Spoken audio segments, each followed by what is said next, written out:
तो पारद है, अब पारद है, पक्का सी बात है कि पारद ऐसे नहीं यूज होगा। पारद हमेशा शोधन मारण किया हुआ, अष्ट संस्कार किया हुआ, कम से कम उस तरह का पारद यूज होगा। इस बात को आपको एकदम क्रिस्टल क्लियर हो गया, अदरवाइज तुरंत दिमाग में आएगा पॉइजनिंग। हमारा जो आयुर्वेद में पारण है उसका शोधन मारण पूरा सारा संस्कार किए रहते हैं, और एटलीस्ट 8 संस्कार करने के बाद ही उसका ना।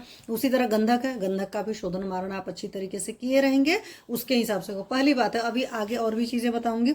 लौह भस्म है, पक्का सी बात है उसका भी शोधन मारण करके इस्तेमाल करेंगे।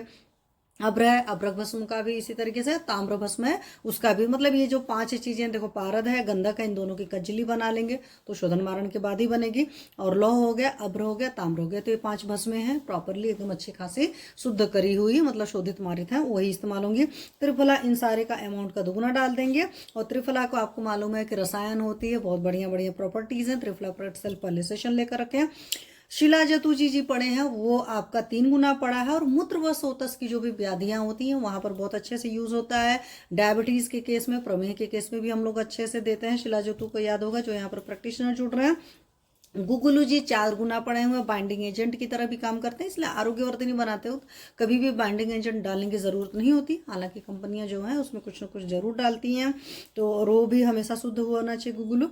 और उसके साथ में चित्रक मूल भी उतना अमाउंट पड़ा है, मतलब 4 गुना ये दोनों चीज पड़े हैं। और इन सबका मिला करके देखो, 5 वो था, 5 2 7 था, 7 2 3 10, 10 4 14, 14 4 18, तो 18 गुना इसमें कुटकी यानी कि तिक्ताजी हमारी पड़ी हुई हैं। तो बहुत बढ़िया पित्त का रेचन का काम करती है, ये सारी पता है। और साथ में इसमें नींबू पड़ा, नींबू इटसेल्फ भी बहुत बढ़िया स्किन डिसीजेस पर काम करता है, आपको मालूम ही है।